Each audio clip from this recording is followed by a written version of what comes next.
오늘도 본문 말씀을 통해서 하나님께서 우리에게 주시는 성찬식의 의미와 축복이 무엇인지를 다시 한번 발견하고 그 속에서 주시는 큰 위로와 또 사랑과 평강을 누려가는 그리고 우리를 향하신 하나님의 큰 소망을 이루어가는 우리 예사담교회 성도님들 되시기를 간절히 바랍니다.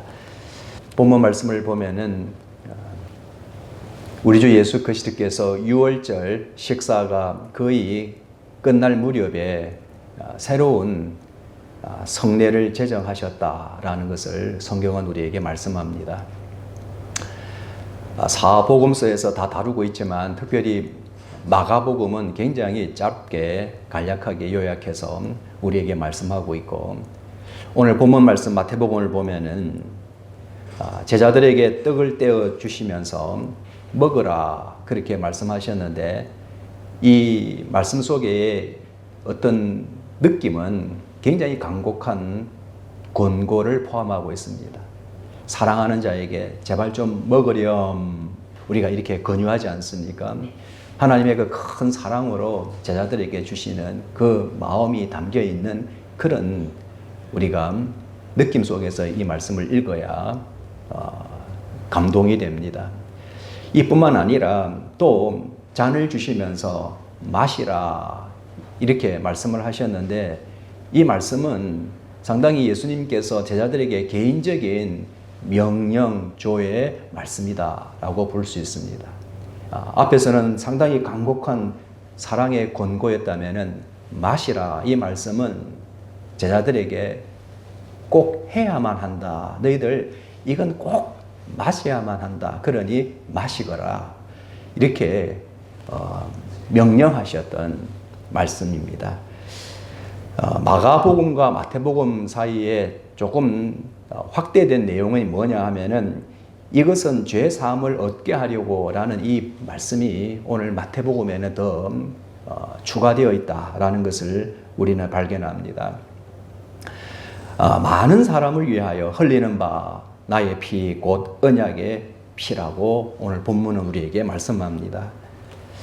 자, 이 말씀을 계속해서 사도 바울은 고린도전서 11장을 통해서 그 당시에 고린도 교회 성도들이 이 성찬을 잘못 오용했던, 이것을 가정스럽게 사용했던 것을 질책하면서 오늘 이 성찬 시기를 올바르게 잡기 위해서 보완된 말씀으로 우리에게 주시는 것을 성경은 우리에게 말씀합니다. 고린도 교회는 여러 가지 문제가 많았지만 특별히 파당과 분열이 가득했던 교회였습니다. 그래서 우리가 이 성찬을 가질 때 사람들이 함께 모여서 이 성찬을 나누어야 하는데 그러지 않았다라는 것입니다. 끼리끼리 모여서 먹고, 또 부자는 자기 것들 많이 챙겨와서 가난한 사람들을 기다리거나 나누어주는 것이 아니라 자기들끼리 먹고 마시고 개걸스럽게 먹고 취했더라라는 이런 문제들을 고린도 교회가 가졌다라는 것입니다. 그래서 오늘 이 고린도 교회의 희한한 일들이 정말 이 하나님을 업신여기고 그리고 가난한 사람들을 부끄럽게 만드는 그런 모습으로 이 성찬을 가졌다라는 것을 성경은 우리에게 말씀하고 있습니다. 그래서 바울은 오늘 고린도 교회 성도들에게 뭐라고 말씀하시는가 하면, 그런 행위들이 하나님을 모독하고 하나님을 대적하는 것이다. 그러므로 하나님의 의로운 분노를 불러올 수밖에 없다라고 바울은 경고하면서 이 성찬식을 바르게 잡기 위해서 보완된 말씀으로 우리에게 전해주고 있습니다. 먼저 바울은 이 성찬식이 어디에서부터 왔느냐라는 것들을 먼저 말씀하시는데, 그것은 예수께서 말씀하신 예수 그리스도의 권세로 바로 주 예수께서 잡히시던 밤에 제정되었다라는 것으로 시작합니다. 바울이 또 뭐라고 이야기하느냐 하면은, 너희를 위하는 내 몸이니 이를 행하여 나를 기념하라 라고 말씀합니다. 그리고 더 나아가서 이 잔은 내 피로 세운 새 언약이니 이를 행하여 마실 때마다 나를 기념하라. 그러니까 먹고 마실 때마다 공통점이 뭐냐면은 나를 기억하라. 곧 예수 그리스도를 기억하라 라는 말씀을 하고 있습니다. 본질적으로 이 떡과 포도주가 실제 예수님의 몸과 피로 바뀐다는 그런 의미가 아닙니다. 그래서 분명히 사도 바울은 기념하라. 그래서 예수 그리스도께서 나누신 이 성찬식 나누신 떡을 떼서 주셨고, 그리고 먹으라 라고 말씀하셨고, 잔을 주시면서 마시라 라고 하신 이것을 그 의미를 해상하고, 그리고 기억해서 그 영적 생명을 얻기를 원하셨다라는 것을 성경은 우리에게 말씀합니다. 그래서 우리가 바울이 이 떡과 잔은 곧 예수 그리스도의 고난과 죽음의 몸과 피를 의미하며, 곧 이 예수 그리스도의 몸과 피는 우리에게 영생을 주시는 생명을 의미한다라고 바울은 우리에게 말씀하고 있습니다. 그래서 성경은 우리가 요한복음에 보면은 하늘에서 내려온 떡이다, 생명의 떡이다 라는 이 표현을 그래서 사용하고 있습니다. 예수 그리스도께 주시는 먹으라 마시라, 이것은 바로 예수 그리스도의 고난과 죽음의 몸과 피로서 우리에게 영원한 생명이 된다라는 것을 우리에게 말씀합니다. 상징성을 갖고 있는데, 우리 성경에 보면 예수님을 비유적으로 상징적으로 표현하신 경우들이 많이 있습니다. 특히 요한복음 15장에 보면은 포도나무 비유가 그렇죠. 포도나무 비유는 뭘 의미합니까? 예수님과 하나님의 자녀들은 떨어질 수 없는 관계다. 그래서 우리가 이것은 단일성을 이야기합니다. 일치성, 통일성을 이야기합니다. 그러면은 예수 그리스도 안에 있는 고난과 죽음의 몸과 피, 바로 영원한 생명과 영생이신 예수 그리스도로부터 영양분을 받게 되는 것이죠. 영양분을 받게 되고 그 영양분에 의해서 가지가 뻗어나가고 성장 성숙하게 되고, 그리고 잎을 내고 열매를 맺게 된다라는 것입니다. 바로 이 생명의 구원, 이 생명의 능력을 누릴 수 있는 바로 그것이 바로 하나님과 우리 사이에서 이 영원한 생명과 그 풍성함과 그 능력을 맛볼 수 있는 불가분의 관계에 있다라는 것을 설명하시기 위해서 예수님은 포도나무 비유를 통해서 말씀하셨던 것입니다. 더 나아가서 예수님께서 우리가 오병이어의 기적을 통해서 5천 명을 먹이셨습니다. 많이 굶주린 사람들에게 먹는다라는 것은 생명이 됩니다. 생명을 유지시키고 정말 생명을 더욱더 발달시키는, 성장 성숙시키는 그런 힘이 됩니다. 에너지가 됩니다.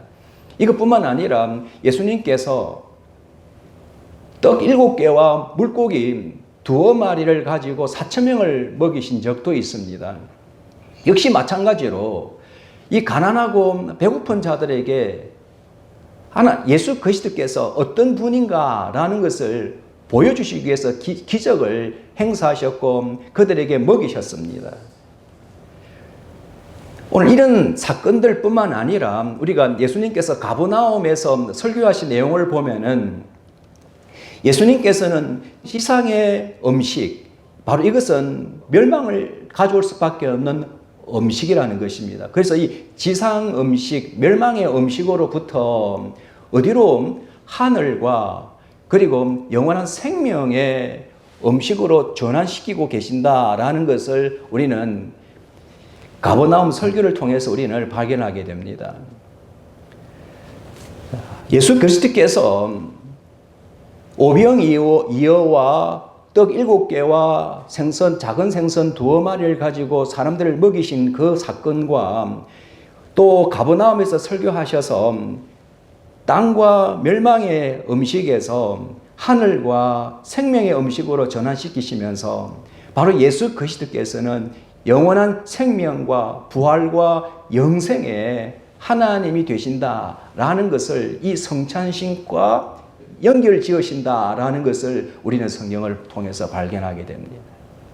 성찬식이란 오늘 6월절 저녁에 예수님께 제자들하고 만찬을 지내시면서 오늘 하루아침에 생긴 것이 아니라 예수님의 사역을 통해서 가르침을 통해서 기적을 행하신 것을 통해서 또 가버나움의 설교를 통해서 그 모든 초점이 어디에서 완전히 하나로 재정되어지느냐라는 것은 바로 6월절 밤 제자들과 함께 만찬을 나누시면서 이 성찬식을 제정한 것에 있다라는 것을 성경은 우리에게 말씀하고 있습니다. 자, 그러면 우리가 좀 더 이 성찬식이 우리에게 어떤 가치 있는 영적 의미를 주는 것인가라는 것을 한번 살펴보겠습니다. 이 성찬식이라는 것은 언약을 세우는 것, 또 언약을 회상시키는 것, 그리고 언약을 성취하는 것을 다 포함하고 있습니다. 이게 언약 중심이다라는 것을 우리는 성경을 통해서 발견합니다. 언약은 누구와 세웠느냐 하면은 아브라함과 세웠습니다. 그래서 우리가 아브라함의 믿음을 어렵게 여기신 하나님께서 아브라함에게 축복을 주시고 그 관계성 안에서 하나님과 아브라함 사이에 그리고 그 후손들에게 영원히 하나님께서 이루실 언약을 세워주셨던 것입니다.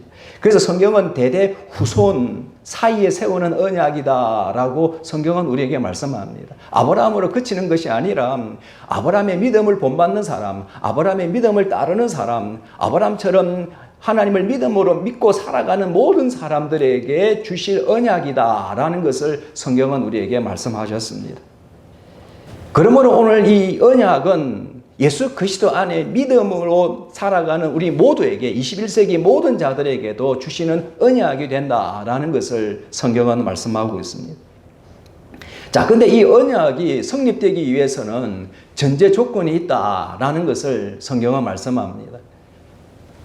출애굽기 24장 8절 말씀에 보면은 모세가 그 피를 가지고 백성에게 뿌리며 이르되 이는 여호와께서 이 모든 말씀에 대하여 너희와 세우신 언약의 피니라. 모세가 시내산에서 내려와서 하나님 명령대로 그 백성들을 다 불러 모아서 그 백성들에게 피를 뿌렸다. 그리고 이는 여호와께서 이 모든 말씀에 대하여 너희와 세우신 언약의 피다라는 것입니다. 언약의 피. 언약 관계 안에 있는 백성이라는 의미입니다. 자, 거기에 피라는 것은 불가분의 관계다라는 것이죠. 피가 없이는 언약도 관계도 있을 수 없다라는 것을 성경은 말씀합니다. 그래서 이 말씀이 어디로 발전하느냐 하면 레위기 17장 11절 말씀을 보면은 육체의 생명은 피에 있음이라 내가 이 피를 너희에게 주어 제단에 뿌려 너희의 생명을 위하여 속죄하게 하였나니 생명이 피에 있으므로 피가 죄를 속하느니라 라고 말씀하십니다. 자, 여기에서 보면 이 피라는 것이 좀 더 구체적으로 우리가 그 의미를 우리가 알 수 있습니다. 육체의 생명은 피에 있다. 근데 그 피를 너희에게 주어 제단에 뿌려 너희의 생명을 위하여 속죄하게 하였나니.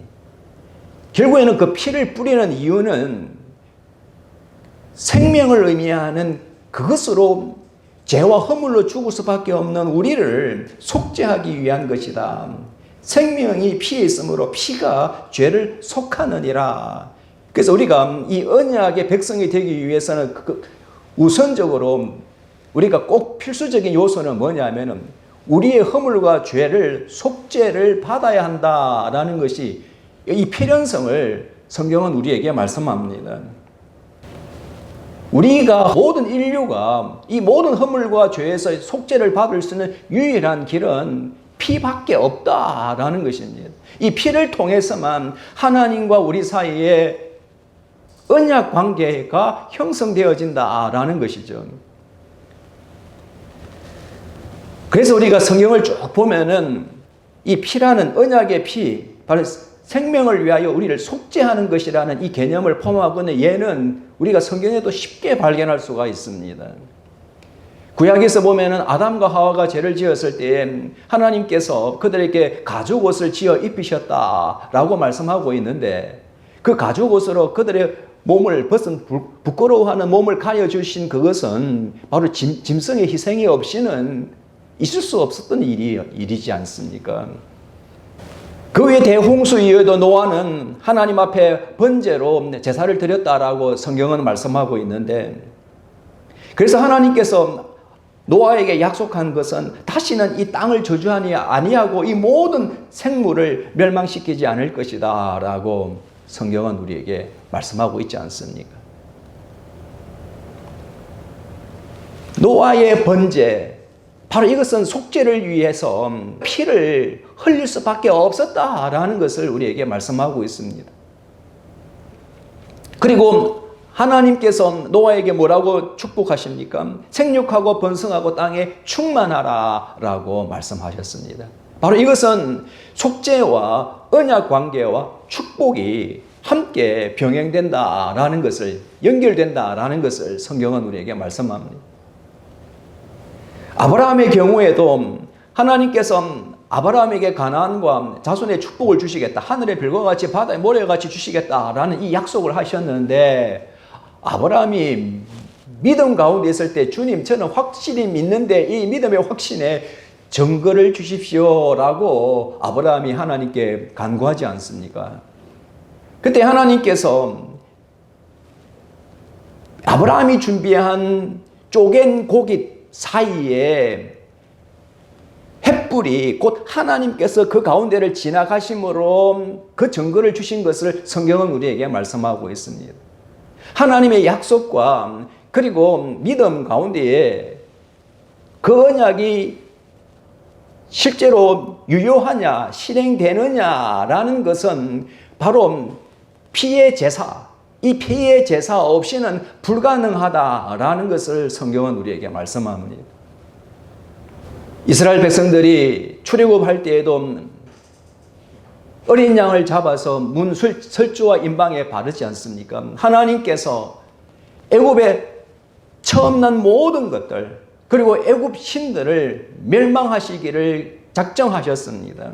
그 가운데에서 구원의 방법은 양을 잡아서 그 피를 문 설주와 임방에 바르는 것이었습니다. 바로 이것은 그들의 이 하나님의 심판과 멸망 가운데서 구원하시는 유일한 방법은 무엇이냐? 피밖에 없다라는 것을 성경은 우리에게 말씀하고 있습니다. 이 언약의 성취는 로마서 3장 25절 말씀에 보면은 이 예수를 하나님이 그의 피로서 믿음으로 말미암는 화목 제물로 세우셨으니 이는 하나님께서 길이 참으시는 중에 전에 지은 죄를 간과하심으로 자기의 의로우심을 나타내려 하심이니 라고 말씀합니다. 주체는 누구입니까? 하나님의 풍성하신 긍휼과 은혜와 사랑입니다. 우리에게 요구되는 것은 무엇입니까? 믿음이에요. 믿음. 무엇을 믿습니까? 화목제물 대신 예수 그리스도, 나의 허물과 죄를 용서하시기 위해서 십자가에 죽으신 예수 그리스도를 믿음으로 하나님 우리에게 주시는 선물은 뭐예요? 의라라는 것입니다. 의. 하나님께 의롭다라고 인정받는 것은 얼마나 놀라운 특권이 아닐 수가 없습니다. 예수님께서 오신 목적이 뭡니까? 마태복음 20장 28절 말씀에도 인자가 온 것은 섬김을 받으려 함이 아니라 도리어 섬기려 하고 자기 목숨을 많은 사람들의 대속물로 주려 합니다라고 말씀하고 있지 않습니까? 지금까지 쭉 드린 말씀의 결론은, 종점은 어디입니까? 바로 예수 그리스도께. 그래서 예수 그리스도께서 이 땅에 육신으로 오셔야 했고, 그래서 고난의 길을 가셔야 했고, 십자가에 죽으실 수밖에 없었다라는 것을, 우리의 모든 허물과 죄를 용서하시기 위해서 예수 그리스도께서 영원한 대속 제물 되셨다라는 것을 성경은 우리에게 말씀합니다. 동물의 모든 희생 제사를 폐지하셨습니다. 율법이 요구하는 것을 완전히 충족시켜 주셨습니다. 죄악을 담당하시고 곤욕과 신문을 당하시고 상하시고 질고를 당하셨던, 우리를 죄악을 담당하시고 죽음의 형벌을 감당하셨던 예수 그리스도라고 성경은 우리에게 말씀합니다. 그래서 우리가 하나님의 은혜와 사랑이라는 것을 생각하면은 이게 얼마나 정말 감격이 아닐 수가 없어요. 주 예수 그리스도께서 육신으로 오셔서 십자가에 죽으시기까지 그분은 물이 tul 것이 없는 삶을 사셨어요. 이 세상의 모든 사람들을 위해서 대속물로 드리는 것 외에는 어떤 목적도 갖고 계시지 아니했던 분이다라는 것을 성경은 우리에게 말씀하고 있지 않습니까? 바로 그분이 우리를 위해서 십자가에 죽으셨기 때문에, 대속제물이 되셨기 때문에 성령께서 우리 마음속에 임재하셔서 우리를 믿게 하심으로 말미암아 우리가 우리 하나님으로부터 모든 허물과 죄를 사함을 받고 하나님의 의로운 자녀가 된 줄 믿으시기를 바랍니다. 바로 그것이 구원이요 의로운 하나님의 자녀가 되었다라는 것입니다. 하나님이 이제 진노에서 우리는 자유하는 자가 되었다라는 것을 성경은 말씀합니다. 하나님의 자녀로서 우리가 이 전지전능한 창조주 하나님과 화목한 관계에서 하나님의 가족을 이루어서 하나님과 함께 행복한 그런 삶을 누릴 수 있도록 그런 특권을 우리에게 주셨다라는 것을, 이 의미를 포함하고 있는 것이에요. 이뿐만 아니라 예수 그리스도 안에서 그 온전하신 은혜와 그 지식과 그 권세와 능력의 부여도 우리로 하여금 누리게 하시기를 원하시는 것이 하나님의 뜻이라는 것을 성경은 우리에게 말씀하고 있지 않습니까? 예수 그리스도 안에서 통일되어지고 연합되어지고 결속되어지고 하나 되어지고 그 권세와 능력과 지혜와 그 능력을 함께 누리며 주님 다시 재림하시는 그때 천국에 이르기를 원하시는 하나님의 이 놀라운 사랑, 그것이 어디에 있다고요? 성찬식 안에 있다라는 것을 성경은 우리에게 말씀합니다. 우리가 성찬식을 할 때에 이 언약 중심에 이것이 하나님의 얼마나 놀라운 은혜와 축복인가라는 것을 우리가 기억해야 합니다. 가슴 속에서 정말 감동으로 누려야 합니다. 그리고 이 성찬식을 통해서 하나님 우리에게 주시고자 하는 이 모든 영육 간의 축복을 누리는 성도가 되어야 되는 줄 믿으시기를 바랍니다. 둘째는 하나님의 나라의 완성과 그리고 우리에게 영생의 소망을 주시는 의미를 포함하고 있습니다. 성찬식 할 때 우리가 함께 떡을 떼고 잔을 나눌 때에 하나님의 나라가 완성될 것이다. 그리고 우리는 그곳에서 영생을 누리게 될 것이다 라는 것을 꿈꾸게 하는 귀한 말씀이에요. 오늘 말씀에 보면은 내가 포도나무에서 난 것을 먹지 않겠다. 포도나무에서 난 것이라는 것은 발효주가 아닙니다. 우리가 6월절에 사용한 포도주인데 물탄 포도주예요. 물탄 포도주. 그래서 세상 사람들처럼 밖에 나가서 우리 그리스도인들도 그냥 한 잔 쭉쭉쭉, 예수님도 쭉쭉쭉 마셨는데 오해하지 마시기를 바랍니다. 예수님께서 우리가 여기서 6월절 포도주는 물탄 포도주예요. 그래서 예수님께서 뭐라고 말씀하십니까? 이제부터 내 아버지의 나라에서 새 것으로 너희와 함께 마시는 날까지 마시지 아니하리라 하시니라. 이제는 내가 다시는 이 잔을 내가 마시지 않겠다. 언제까지요? 하나님의 나라, 천국에서 내 사랑하는 자녀들, 백성들과 함께 영원한 즐거움과 기쁨과 행복의 친교에 들어가기까지는, 그곳에서 잔치를 베풀기까지는 내가 마시지 않겠다라고 말씀하셨어요. 실제 예수님께서 부활하신 이후에 음식을 드셨잖아요. 40일 동안 계시면서 제자들하고도 만났고 대화를 하셨고 시공간을 초월하셨고 이런 능력들을, 이 부활체의 모습을 보여주시면서 먹고 마신 것을 성경은 우리에게 말씀하고 있는데 그 중에서 포도주는 드신 경우가 없다라는 것을 우리는 성경을 통해서 발견합니다. 예수님이 기다리시는 것, 지금 하늘 보좌 우편에서 기다리는 그 날이 무엇일까요? 오늘 우리 사랑하는 자녀들이 하나님의 품에 안기우는 그날, 하나님의 나라가 완성되고 예수 그리스도 재림하셔서 우리를 천국으로 이끌어 가셔서 그곳에서 덩실덩실 춤을 추고 기쁨 감격을 누리고 그 행복 가운데서 감격 가운데 찬양 가운데 그때 그날에 예수 그리스도께서 우리와 함께 이 잔을 들 것이다 라고 말씀하고 있는 것입니다. 최고의 잔치의 날이에요. 최고의 잔치의 날, 기쁨의 날, 행복의 날, 영광의 날, 지복의 날. 그래서 이제 다시는 이 지상에서는 주님이 재림하시는 그날까지 하나님 나라가 완성되기 그때까지는 오늘 이 마지막 잔이 다시는 성취되지 않는다라는 것을 성경은 우리에게 말씀하는 것이죠.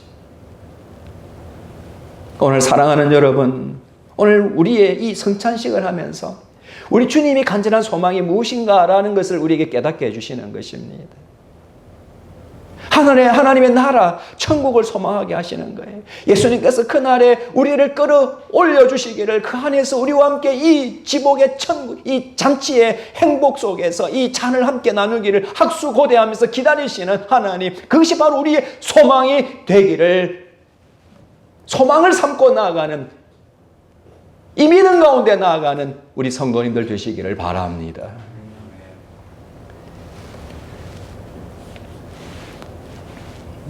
그리고 세 번째는 성찬식을 할 때 주님께서 꼭 축사하시고 감사 기도를 드리시는 내용들이 성경에 기록되어 있습니다. 근데 예수님께서 같이 떡을 떼고 나누시면서 축사하고 기도하시는 그 상황이 어땠습니까? 결코 예수님 마음이 평안하지 못했습니다. 행복하지 못했어요. 즐겁지도 아니했고 앞으로 다가올 일들은 상상하기 힘든 그런 고난과 고초의 일들이 예수님께 다가오고 있다는 것을 예수님께서 너무나도 잘 알고 계셨기 때문에 결코 예수님께서 마음이 기쁘거나 평안할 수가 없었습니다. 아무리 제자들하고 같이 식사를 하더라도 행복하실 수가 없었어요. 가롯 유다는 예수 그리스도를 지금 팔고 나를 배반할 자라는 것을 예수님께서 다 알고 계셨고, 잠시 뒤에는 내 수제자 베드로가 나를 3번이나 부인할 것도 알고 계셨고, 내가 체포당하고 내가 신문을 받고 내가 채찍과 능멸과 모멸과 고통을 받을 때 제자들은 다 나를 떠나고 흩어질 것을 다 아셨기 때문에 주님 앞에 기다리는 것이라는 것은 그 잔인한 십자가밖에 없었기 때문에 아무리 생각해도 축사를 하고 기도를 할 만한 그런 마음의 여유가 없는 상태였지 않았을까라는 생각을 해보게 합니다. 그러나 주님께서 오늘 이 점점 다가오는 이 모진 시련과 고난과 환난을 가장 완벽하게 준비하는 그 모습을, 그 찬송의 모습을, 삶을 오늘 이 말씀을 통해서 우리에게 보여주고 계시지 않습니까? 그가 어떤 상황이든 행복하든 행복하지 아니하든 잔인한 그 고통과 십자가가 나에게 점점 다가온다 할지라도 그는 늘 전능하신 여호와 하나님 앞에 겸손히 무릎 꿇는 자였습니다. 그 하나님의 능력으로, 성령의 역사하심으로 이 시험과 환난을 극복하고 이겨내면서 하나님께서 맡기신 이 구속 사역을 완성하기를 간절히 사모했던 예수 그리스도. 오늘 이 모습은 오늘 우리에게 어떤 것을 도전합니까? 우리가 성찬식 안에서 함께 떡을 떼고 잔을 나누면서 내가 예수 그리스도와 통일되고 연합되어지고 결속되어진다라는 이 생명, 이 영생을 누리는 자가 되었다는 이 고백과 무슨 의미가 연결성이 있습니까? 그분이 내 안에 생명이 된다면은, 그분이 내 안에 능력이 된다면은, 그분이 내 안에 영생이 있다면은 오늘 우리가 이 힘들고 어려움, 정말 이 코로나 바이러스 때문에 또는 육체의 연약한 질병 때문에 힘들고 어려운 환경과 이 부족과 결핍 때문에 어려운 일이 있다 할지라도 우리 안에 생명을 주신 예수 그리스도 안에서 예수 그리스도께서 이기신 모든 능력으로 우리도 이 세상을 이길 능력이 있는 줄 믿으시기를 바랍니다. 그래서 에베소서 5장 20절 말씀에 보면은 범사에 우리 주 예수 그리스도의 이름으로 항상 아버지 하나님께 감사하라 라고 성경은 우리에게 말씀합니다. 그래서 우리가 하나님께 감사할 수 있는 거예요. 어떤 경우에도 기도할 수 있는 거예요. 더 나아가서 이것은 하나님께 축복을 구함으로 오늘 하나님이 사랑하시는 자들 주위에 많은 사람들에게 축복 주시기를 원하시는 하나님의 뜻이 포함되어 있다라는 것을 우리는 발견합니다. 민수기 6장 23절 27절 말씀에 보면은 하나님께서 아론과 그의 아들들에게 말하셨습니다. 이르시기를 너희는 이스라엘 자손을 위하여 이렇게 축복하여 이르되, 제사장직을 맡고 있었던 아론과 그 자손들에게 하나님께 어떻게 기도하라라는 내용을 구체적으로 가르쳐주고 있습니다. 바로 그 구체적인 내용이 뭡니까? 여호와는 내게 복을 주시고 너를 지키시기를 원하며, 여호와는 그 얼굴을 내게 비추사 은혜 베푸시기를 원하며, 여호와는 그의 얼굴을 너에게로 향하여 드사 평강 주시기를 원하노라. 이렇게 내 이름으로 이스라엘 자손에게 축복할지니 내가 그들에게 복을 주리라 라고 말씀합니다. 오늘 우리가 왜 이 축복의 기도, 축사를 하시고 하나님께 감사 기도가 얼마나 중요한가라는 것을 우리에게 말씀하고 있습니다. 그냥 지나가는 게 형식이 아니에요. 우리 성찬식 안에서 주님이 왜 그런 모습들을 하나하나 보여주셨는가라는 것은 우리에게 엄청난 은혜고 특권이라는 것입니다. 주위에 있는 사랑하는 사람들 만날 때마다 수시로 여러분들 기도해주고 손을 잡고 하나님께 간구하고, 바로 그러면은 하나님이 복을 내려주시겠다라고 우리에게 약속해주고 있지 않습니까? 이와 같은 이 축복은 바로 성찬식의 축복으로 이어집니다. 고린도전서 10장 16절 말씀해 보니까 우리가 축복하는 바 축복의 잔은 그리스도의 피에 참여함이 아니며 우리가 떼는 떡은 그리스도의 몸에 참여함이 아니냐라고 말씀합니다. 바로 축복하는 바 축복의 잔은 그리스도의 피와 떡을 떼는 떡에 참여하는 것이다 라고 말씀하고 있죠. 축복의 몸과 피를 통해서 하나님께서 우리에게 축복하시고 우리를 보호하시고 은혜와 평강의 길로 인도하시는 그런 축복의 길이 된다라는 것을 말씀합니다. 그 안에서 성도들이 예수 그리스도 안에서 하나로 연합되어지고 결속되어지고 머리 대신 예수 그리스도의 몸과 지체를 이루어 가기를 원하시는 것이 바로 성찬식의 개념 안에, 이 축사와 기도 안에서 오늘 사랑하는 믿음의 성도들 뿐만 아니라 우리 주위에 있는 가족, 믿음 없는 가족들과 벗들과 이웃들, 이 모든 자들까지도 우리를 통해서 축사하시고 우리가 기도함으로 말미암아 이 모든 축복을 하나님께서 베풀어 주셔서 그들과 함께 예수 그리스도 안에서 이 놀라운 축복을 누리며 하나 되기를 원하시는 하나님의 뜻이 오늘 성찬식 안에 포함되어 있다라는 것을 성경은 우리에게 말씀합니다. 초대 교부의 이그나티우스는 그리스도의 영원한 생명 안에서 교회의 삶과 질서와 화합과 교제와 사랑과 영생의 의사소통이다 라고 말씀합니다. 순교자 저스틴은 그리스도의 죽음을 기념하는 찬양과 감사와 영적 희생을 가져온다 라고 말씀합니다. 오늘 이와 같은 은혜와 사랑 안에서 우리가 하나 된 모든 그리스도인들은 이런 풍성한 은혜와 사랑을 주신 그 하나님께 감사할 뿐만 아니라 하나님께서 나에게 맡겨주신 모범을 보여주신 이 축복의 기도, 감사의 기도뿐만 아니라 우리 주위에 많은 사람들을 위해서 우리가 의지적으로 주도적으로 솔선수범하여서 하나님의 뜻을 이루어가는 일에 거룩한 사역에 동참하는 그런 헌신과 봉사를 이루어가는 자가 되게 한다라는 것을 순교자 저스틴은 말하고 있는 것입니다. 키프리아누스는 큰 감사와 봉헌 기도를 드리며 성령의 부르심 안에서 교회가 통일된다라고 말씀했습니다. 사도 바울은 에베소서 1장 22절에서 23절 말씀에 또 만물을 그의 발 아래에 복종하게 하시고 그를 만물 위에 교회의 머리로 삼으셨느니라. 교회는 그의 몸이니 만물 안에서 만물을 충만하게 하시는 이의 충만함이니라. 아멘. 그러므로 성도는 영원한 생명이신 예수 그리스도 안에서 택하신 족속이에요. 거룩한 제사장이며 왕같은 제사장입니다. 하나님의 소유가 된 백성으로서 예수 그리스도의 아름다운 덕을 선포하는 자가 되었다라는 것을 말씀합니다. 예수 그리스도의 아름다운 축복을 선포하는 자가 되었다. 예수 그리스도의 아름다운 구원을 선포하는 자가 되었다라는 것을 성경은 우리에게 말씀합니다.